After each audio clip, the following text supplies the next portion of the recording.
우리는 이제 이 창세기 성경을 이렇게 보면 창세기든지 어느 부분이든지 이렇게 성경을 볼 때 이거는 그냥 하나님 말씀이다 하고 그냥 뭐라 그럴까 생각 없이 그냥 받아들이고 그냥 쭉 읽잖아요, 그죠? 그렇게 읽는데 이제 저 같은 경우에는 목사니까 또 성도들하고는 조금 다르잖아요, 그죠? 그러다 보니까 읽으면서 하나님이 이 말씀을 통해서 하시고자 하시는 의도, 뜻, 그것이 무엇인가, 그 다음에 또 우리에게 하시고자 하시는 말씀이 무엇인가, 이런 생각을 좀 하면서 봐요. 이런 생각을 좀 하면서 볼 때 보면 이 창세기 23장 같은 경우에는 하나님이 굳이 이렇게 사라의 무덤을 사는 것에 대해서 자세하게 얘기할 필요가 있으셨을까? 처음에는 이런 생각도 들어요. 왜냐하면 우리가 아는 것처럼 성경은 하나님께서 우리에게 기록해 주신 역사적 사실을 통해서 그것을 우리에게 말씀해 주시는데 그 역사적 사실을 통해서 우리에게 하시는 말씀을 주실 때 시시콜콜하게 전부 다 그렇게 주시지 않는단 말이에요. 대표적으로 사도행전 같은 경우에 보면 바울이 1차 선교 갔다가 그 다음에 2차 선교 가고 그 다음에 왔다 또 3차 선교 가고 그 선교 갈 때도 보면 그냥 한 문장 속에 그리고 그 다음에 이런 식으로 그리고 그 다음에 사건을 얘기하는 그와 그 다음 사이가 그냥 예를 들면 몇 년이 훅 지나갈 때도 있고 몇 개월이 지나갈 때도 있고 어떤 성경 구절 같은 데 보면 몇 년이 아니고 수십 년이 훨씬 더 지나가 버릴 수도 있고 그런데 우리가 이렇게 볼 때 보면 그런 시간의 흐름, 시간에 이 변화되어지는 사건 의식도 하지 못하고 같은 시간대인 것처럼 같은 사건에 연결되는 것처럼 그렇게 보여질 때가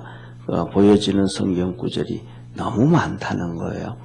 그러니까 하나님께서 그냥 시시콜콜하게 기록하는 것이 아니고 우리에게 하시고자 하시는 그 의미만 따서 하나님께서 말씀을 하시니까 어떤 데는 막 그냥 수십 년, 수백 년도 그냥 함축돼서 팍 줄여서 기록하는데 거기에 이런 것들에 비하면 이 사라의 무덤을 구입하는 데 있어서 거의 20절까지니까 1절에는 사라가 127세에 죽고 2절에는 아브라함이 정말로 사라의 죽음에 대해서 애통해하고 그 다음에 3절에 가서 땅을 구하려고 이제 무덤을 구하기 위해서 땅을 이렇게 사는 내용이란 말이에요.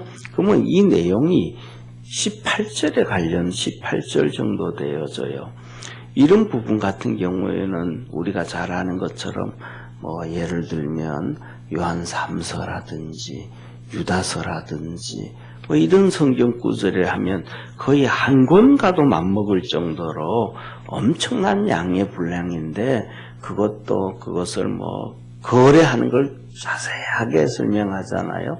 그 땅을 내가 나그네로 사니까 나에게 장사 지낼 수 있도록 땅을 팔았으면 좋겠다. 그랬더니 이 해족속이 하니까 네가 원하는 거 다 해라 얘기하니까 그 다음에는 에브론의 땅 밭이 있고 거기에 굴이 있고 나무가 있는데 그 밭을 중심으로 해서 내가 좀 샀으면 좋겠다. 그랬더니 거기 앉아있던 에브론이 그거 내가 줄 테니까 그거 받으라고. 그랬더니 아브라함이 아니라고 내가 돈 갚아야 된다. 돈 줘야 된다. 그랬더니 에브론이 또 그거는 시세로는 은 400세겔 정도 되는데 그걸 우리가 어떻게 다 그렇게 계산하겠냐. 그렇게 하지 말고 하라고.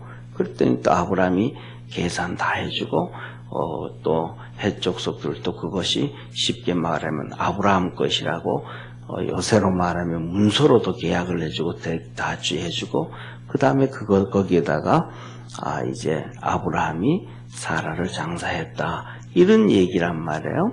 그래서 그 내용을 보면 자세하게 이렇게 하나님이 기록을 하고 있는데 이것을 보면서 굳이 이렇게 자세하게 기록할 수 있을까? 그냥 간략하게 아브라함이 막벨라 이 해족속한테 가서 이 에브론의 땅 돈 400세겔을 주고 땅을 사서 거기에다가 사라를 장사했다. 그냥 한 줄이면 되지 않을까 싶은 내용을 이렇게 기록하고 있다 이 말이에요. 그래서 여기서 우리가 생각하는 게 뭐냐 하면 제 나름대로는 이런 생각을 해요. 오늘 여기에서 보면 아브라함이 계속 똑같은 말을 아브라함은 항상 같은 기조를 흐트리지 않고 있는 것이 4절의 내용 중에 하나입니다. 나는 당신들 중에 나그네요 하면서 아브라함은 항상 그 삶이 나그네라는 것을 잊지 않았다. 이 마지막 사라를 보내면서도 또 똑같이 나그네라고 얘기를 하고 있습니다. 그 다음에 두 번째로는 뭐냐 하면 여기에서 7절부터 시작해서 18절까지 보면 이제 서로 땅을 주고받고 이렇게 거래를 하면서 사게 되어지는데 여기서 보면 아브라함의 관계와 이 헷족 속의 관계가 정말로 좋은 관계를 유지하고 있어요.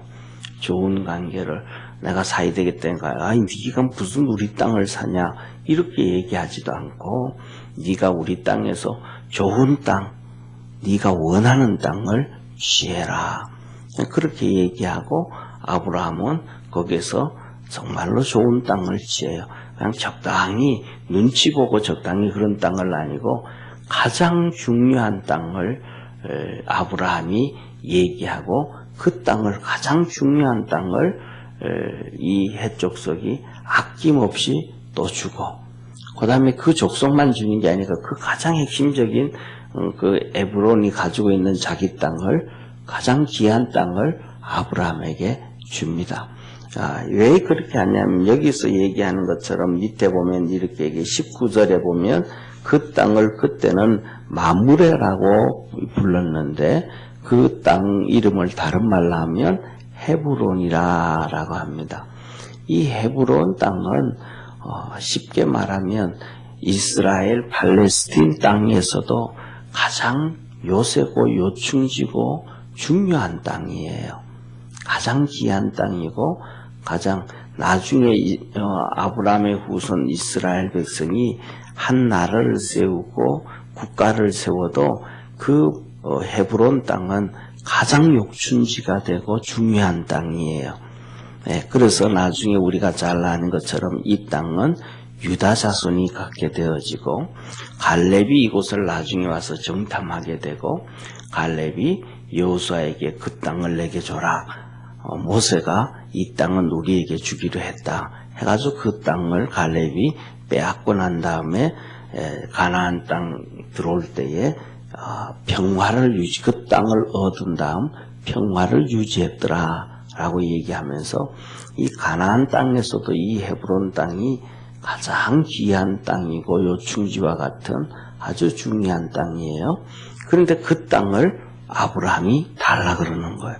그러면 쉽게 말하면 적당히 어느 정도의 친분의 관계가 있어도 이렇게 중요한 땅, 다시 말하면 이 마므레 땅은 헤브론 땅은 해족속에게 있어서 지금도 벌써 가나안 땅에 여러 족속들이 살잖아요, 그죠? 여러 족속들이 사는데 그 족속들 가운데서도 이 해족속은 이 마므레 땅이 자기들에게 있어서 정말로 귀한 땅이란 말이에요. 나중에 또 중요한 땅이 되겠지만은 지금도 당장 살아감에 있어서 해족속들에게 너무 중요한 땅인데 그 땅을 이 아브라함에게 줄 때, 팔 때 정말 서로 개인 주인이었던 에브론도 그렇고 해족도 그렇고 아낌없이 이렇게 베풀어주고 주는 모습을 보여줘요. 그래서 이런 것들을 바라보면서 우리가 뭐라 그럴까, 정말로 이러한 것들은 우리 인간적으로 그냥 친해서 되어지는 건 아니잖아요, 그죠? 친해서 그런 건 아니고 하나님께서 특별히 은혜를 베풀어 주셔야만 가능하다라고 결론 내릴 수밖에 없는 거예요. 그래서 우리가 살아가면서 이것을 보면서 정말로 하나님이 아브라함에게 약속하신 말씀대로 이 땅을 너에게 주겠다 하셨는 그 약속의 말씀대로 그렇게 이루어 가셨구나 라는 것을 볼 수가 있어요. 우리가 창세기 15장에도 나와서 하신 말씀처럼 네가 동서남북을 바라봐라. 바라보는 땅은 다 내 땅이 되리라. 네가 종과 행하여 보여라. 그럼 내가 그를 너에게 주겠다. 그러셨던 것처럼 이 아브라함이 해쪽 속에게 가가지고 내가 이걸 원한다. 내 이거 사기를 원한다. 그랬더니 하나님이 약속하신 말씀대로 정말로 그대로 이루어지게 되어지고, 그 다음에 두 번째로는 아브라함이 하나님 앞에서 아브라함에 대해서 말씀하잖아요. 복의 근원이 되게 해주겠다. 너를 축복하는 자에게는 복을 주고 너를 저주하는 자에게는 내가 저주하겠다. 하나님이 그렇게 말씀하셨잖아요. 그런 것처럼 하나님은 아브라함을 통해서 그 사람들이, 해쪽 속 사람들도 아브라함이 복의 근원이라는 것을 알게 만들어 주셨어요. 그래서 이 본문 말씀을 보면서 저는 우리 믿음의 성도들이 그냥 이렇게 신앙생활 하는 것보다는 우리가 금방 말씀드렸던 것처럼 하나님이 우리와 함께 계심을 세상 사람들에게 보여주면서 살아가라 라는 메시지를 주시는 것이 아닌가 그런 생각을 해요. 그래서 그냥 신앙생활 따로 하고 세상 삶 따로 하는 게 아니고 세상 가운데서도 하나님이 우리와 함께 계심을 사람들에게 보여줘서 쟤는 정말로, 저 사람은 진짜 주님이 함께 계신 것 같아. 정말로 교회 안에서 권사라 그러고 집사라 그러고 직분을 얘기하는데 정말 직분자 맞는 것 같아. 그래서 그들도 우리를 통해서, 이 아브라함을 통해서 해족속이 하나님을 알아가고 하나님을 믿는 것처럼 우리를 통해서도 그렇게 되어지게 하기를 원하는 것이 아닌가 그렇게 생각을 합니다. 그래서 오늘 여기 본문 말씀에 보면 아주 중요한 말씀을 한번 하셔요. 우리 6절 말씀입니다. 한번 6절 한번 같이 보시죠. 해족속이 아브라함에게 하는 말씀이에요. 같이 읽습니다. 시작. 네, 주여 들으소서. 당신은 우리 중 하나님의 방백이시니 우리 묘실 중에서 좋은 것을 택하여 당신의 죽은 자를 장사하소서.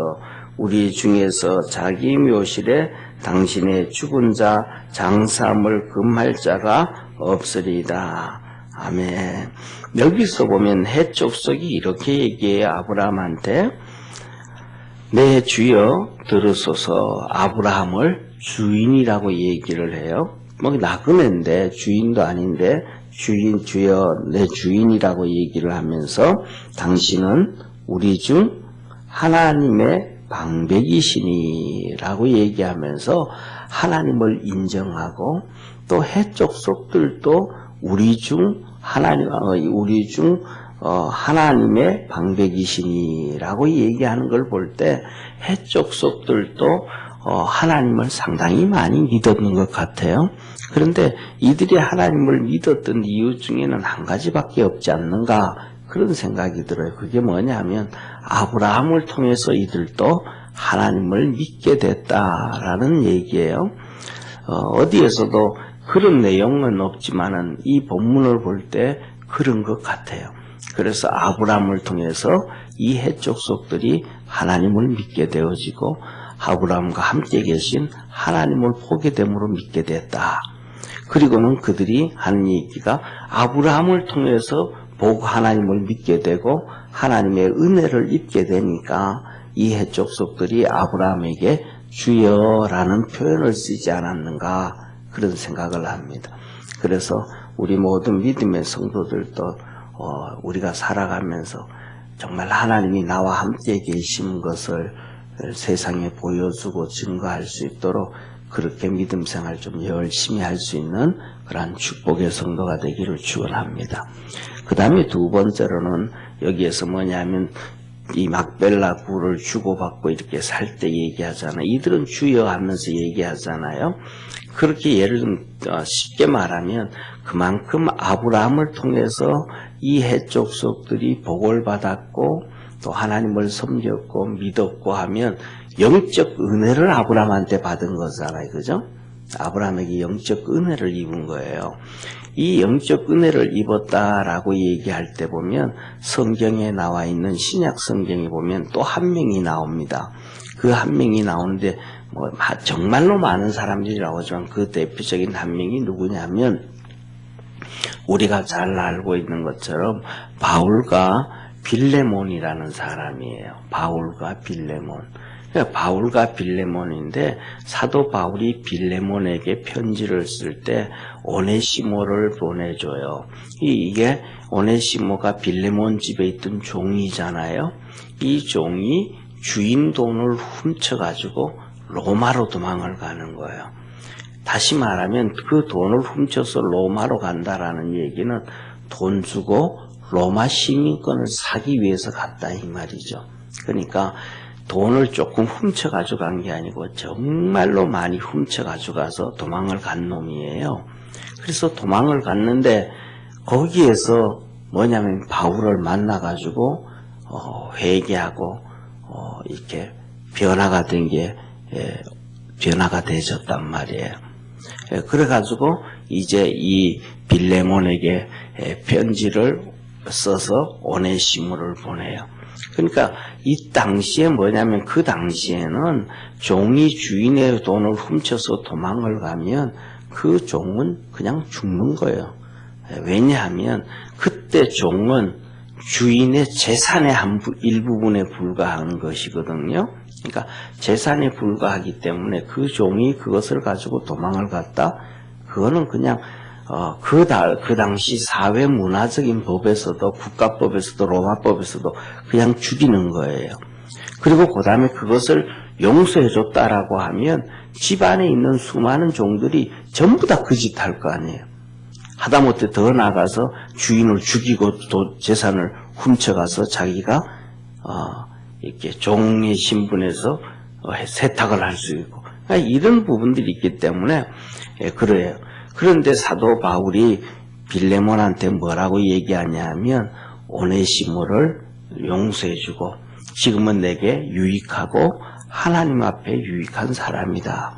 그러니까 용서해주고 그러면 밑에 있는 종들 용서만 해줘도 이건 엄청난 사건인데 더 하나 또 요구를 해요. 뭔 얘기를 하냐면 그냥 용서만 해주는 게 아니고 오네시모를 영접할 때에 바울 자기를 영접하는 것처럼 영접해라. 그렇게 얘기를 해요. 그리고 더 나아가서는 뭐냐면 내가 빌레몬한테 내가 가기를 원하는데 내가 가면 내가 머물 수 있는 숙소를 집을 좀 준비해놔라. 이렇게 얘기해요. 그리고 마지막으로 하는 얘기가 뭐냐면 오네시모가 너한테 이렇게 큰 경제적인 손해를 입히고 문제를 일으켰는데 그것은 너하고 나하고 둘이 가서 내가 계산하겠다. 이거 얘기하는 거예요. 그러면서 다시 말하면 사도 바울이 와가지고 빌레몬한테 훔쳐간 돈으로 계산하려고 하는 게 아니고 엄청 빌레몬이 바울에게 영적 은혜를 많이 입었으니까 그것으로 계산을 하겠다라는 내용을 쭉 말씀해요. 그러니까 지금 이 바울이 이 빌레몬한테 얘기하는 이 내가 숙소를 준비해라, 오네시모를 용서해줘라, 돈을 어떻게 받지 말아라, 바울처럼 대접해라, 이런 것들은 쉽게 말하면 세상적인 가치로 돈으로 따지고 그 문화로 따질 수 없는 엄청난 것을 얘기하는 거예요. 그래서 사도 바울이 빌레몬에게 내가 영적으로 너에게 베푼 그 은혜는 세상 것으로 쉽게 말하면 계산이 안 된다. 이 얘기예요. 이 말씀은 다른 말로 하면 주님이 우리에게 주신 영적인 그 은혜는 세상 어떤 것으로도 계산이 안 되고 정리가 안 된다. 이 말하고 같은 거예요. 이 말을 지금 오늘 본문에 대비해 보면 아브라함에게 영적인 은혜를 입었던 이 해족속들에게 있어서는 또 그런 것으로 비교할 때 그냥 그거는 막벨라굴은 가지라고 막 그냥 주님이라 그러면서 주인이라 그러면서 막 가지라고 하면 쉽게 말하면 못 이긴 척하고 그냥 받아도 아무런 문제가 없는 거예요. 그런데 아브라함이 뭐냐면 아니라고 정직하게 내가 은혜를 베푼 거는 은혜를 베푼 것이고 내가 지금 필요해서 아내를 위하여 장사를 지내야 되고 이것은 앞으로 우리 가족들의 묘가 되고 이것은 우리 후손들이 나중에 나라를 세우고 민족을 세울 때 정말 가장 귀한 요충지가 되어지니까 이것을 내가 돈 주고 사겠다 해서 쉽게 말하면 한 푼도 깎지 않고 그 가치 그대로 다 채워서 이렇게 줬습니다. 다시 말하면 우리 믿음의 성도들은 남의 것 이렇게 공짜를 구하고 막 그러지 말고 믿음 안에서 힘들고 어려워도 다 이렇게 공사를 구분할 줄 아는 그러한 축복의 성도가 되어지기를 주의 이름으로 축원합니다. 네, 제가 생각할 때는 그런 것 같아요. 우리가 여기를 이제 지하 2층 위에서 내려오기 시작할 때, 구입하기 시작할 때가 거의 한 20년 전의 사건이었는데요. 여기하고 우리 지하 전체 옆에 교육관하고 전부 다가 이렇게 재래시장처럼 되어져 있었어요. 그래서 이 지하가 그냥 지분만 나누어가지고 분양을 했던 분당 처음 초창기에 그랬었는데 이 지하가 점포가 29개였어요. 점포가 29개에 주인이 22명이었어요. 그러니까 엄청난 거죠. 그런데 참 바보처럼 그 일을 시작을 했죠. 바보처럼 그 일을 시작을 했는데 그런데 하나님이 우리 주님이 진짜 일을 다 하셨기 때문에 가능했는데 그 중에 하나가 뭐냐면 어떤 가게는 좀 잘 되는 가게도 있었고 어떤 건 문 닫은 가게도 있었고 했는데 이렇게 부동산에서 주인하고 이렇게 연결이 되어지면 부동산하고 저하고 이렇게 그분을 만나러 가요. 만나러 가면 의향을 물어보죠. 진짜 팔 의향이 있냐? 그러면 의향이 있다. 그러면 제가 그래요. 그러면 진짜 꼭 받고 싶은 가격이 얼마냐? 정말 꼭 받고 싶은 가격이 얼마냐? 시세 그러면 그 사람이 그래요. 지금 시세는 어떤 분들은 그래요. 시세는 이런데 또 저런데 얼마만 주세요. 얼마 받았으면 좋겠다. 그러면 정말로 그 22명 중에서 한 명도 안 깎고 그냥 그대로 다 했어요. 그런데 어떤 분은 이래요. 내가 여기서 가게를 하고 있는데 이제 내 나이 이렇게 돼서 은퇴하고 그냥 이렇게 살려고 하는데 나는 여기에서 이렇게 그냥 그때는 큰 차도 아니에요. 보통 지금으로 얘기하면 그때도 똑같이 아반떼예요. 그래서 그분이 내 이거 정리하고 그냥 아반떼 한 대 차 사려고 하고 그냥 편하게 이렇게 살고 싶다고 차 아반떼 값 한 대만 줬으면 좋겠다고.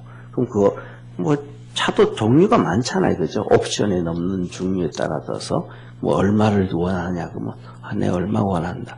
그러면 그렇게 하자고. 그래서 그 자리에 이렇게 한 번도 그거는 비쌉니다. 많습니다. 시세가 이렇습니다. 저렇습니다. 그런 얘기 하나도 한 번도 안 하고 그냥 다 그렇게 했는데 하나님이 다 일해 오셨습니다. 우리가 살아가면서 오늘 이 아브라함이 하는 이러한 모습들을 보면서 우리 믿음의 성도들도 이렇게 조금 때에 따라서는 세상을 좀 초월하고 믿음 안에서 하나님이 원하는 삶을 살아갈 수 있는 그러한 축복의 성도가 되기를 주의 이름으로 축원합니다. 기도드리겠습니다.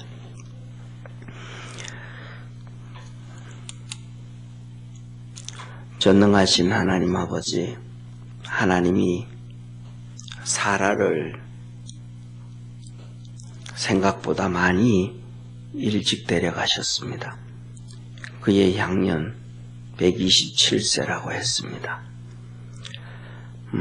이때는 사람이 거의 정확하지는 않지만 150년 이상 170년 그 정도 사이를 일반적으로 살던 시대인 것 같은데 생각보다 사라가 일찍 가서 아브라함이 더 많이 슬퍼하고 더 많이 애통해 했는 것 같습니다. 그러나 이때를 통해서 이 아브라함의 모습, 그가 어떻게 해족속과의 관계에서 살아왔는지, 그리고 또 어떻게 무덤을 막벨라 굴을 사고 파는데 거래하는지를 통해서 보여주면서 우리도 또한 이렇게 믿음 안에서 살아가기를 원하는 것이 하나님의 뜻인 줄 생각합니다. 우리 모든 성도들이 우리의 뜻과 생각을 앞세우기 전에 하나님의 뜻과 하나님의 의도, 하나님의 원하심을 앞세워 살아가는 믿음의 모든 성도들 되게 하옵소서. 구원하신 예수님의 이름으로 기도드립니다. 아멘.